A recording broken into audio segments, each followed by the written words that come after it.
ইরানের বিদ্যুৎ কেন্দ্র ও জ্বালানি অবকাঠামোতে সামরিক হামলা স্থগিত করার বিষয়ে ট্রাম্পের ঘোষণার পরে আন্তর্জাতিক বাজারে তেলের দাম ১৩% বেশি কমেছে। সোমবার ২৩ মার্চ আন্তর্জাতিক বাজারে অপরিশোধিত জ্বালানি তেলের দাম ব্যারেল প্রতি $১৭ বা ১৫% কমে $৯৬ নেমে এসেছে। অন্যদিকে যুক্তরাষ্ট্রের ওয়েস্ট টেক্সাস ইন্টারমিডিয়েট তেলের দাম ব্যারেল প্রতি $১৩ বা ১৩.৫% কমে $৮৫.২৮ নেমে এসেছে। এর আগে ট্রাম্প ঘোষণা দেন, ইরানের সঙ্গে ফলপ্রসূ আলোচনা হয় তিনি সেনাবাহিনীকে ইরানের বিদ্যুৎ কেন্দ্রে হামলা ৫ দিনের জন্য স্থগিত করার নির্দেশ দেবেন। ট্রাম্প শনিবার হুঁশিয়ারি দিয়ে বলেন, হরমুজ প্রণালীতে সব ধরনের জাহাজ চলাচল নিরাপদ না করলে ইরানের বিদ্যুৎ কেন্দ্রে হামলা চালানো হবে।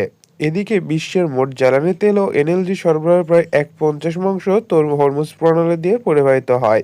গত ২৮ ফেব্রুয়ারি ইরানে হামলা চালানোর পর থেকে প্রণালীটি একদম বন্ধ করে দিয়েছে ইরান।